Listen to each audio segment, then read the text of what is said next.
তা দেখেই বুঝে গেছেন সন্ধেবেলা টিফিন বানাবো। হ্যাঁ হ্যাঁ, টিফিনই একটা আইটেম বানাবো। প্রথমে ময়দার মধ্যে নুন আর একটু বেশি করে তেল দিয়ে ভালো করে ময়ান দিয়ে নিন। ময়ানে যাতে স্ট্রাকচারটা যাতে এরম আসে, এরম আসলেই মনে করে না ময়ান পারফেক্ট হয়েছে। তারপর সামান্য জল দিয়ে ভালো করে মেখে সাইডে রেখে দিন। আর সামান্য তেল দিয়ে ভালো করে ডোলাই মালাই করে নেচি কেটে নিন। একদম যাতে ছোট ছোট করে নেচি কাটা হয়, কেন সেটা পরে জানাবো আপনাদের। তারপরে যে মেন পুর, যাতে ফিলিংটা যাতে টেস্টি হয় তার জন্য জিরে ফোড়ন আর পেঁয়াজ কুচি আর সামান্য নুন দিয়ে ভালো করে ভেজে নিন।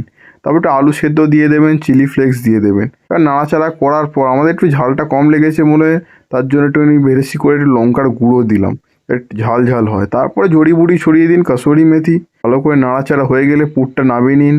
তারপরে পুর যেরকম ভরতে হয় আর কিছু বলার নেই, দোকান দিয়ে অনেকেই শিখে গেছেন। দোকানের মতো নকল করতে গিয়ে যাতে কম দেবেন না, তাহলে টেস্ট হবে না। পুরটা ভরা হয়ে গেলে সামান্য একটু তেবড়ে রেখে দেবেন, তাহলে ডিজাইনটাও সুন্দর হবে, দেখতেও ভালো হবে আর খেতেও তো ভালো হবেই। এবার একদম মিডিয়াম হিটে তেলে ছেড়ে দিন। মিডিয়াম হিটটা কেন বললাম, কারণ যদি হাই হিটে ছাড়েন তাহলে পুড়ে যাবে, কিন্তু ভেতরটা নরমই থেকে যাবে। যাতে একদম ক্রিসপি হয় তার জন্যই বললাম মিডিয়াম হিটে। উল্টে পাল্টে ভালো করে নামিয়ে নিন। আর মচমচে হবে না, তারপরে আমার নামই মনে পড়বে। যদি আলু পুরটা একটু বাঁচিয়ে রাখতে পারেন তাহলে খুবই ভালো।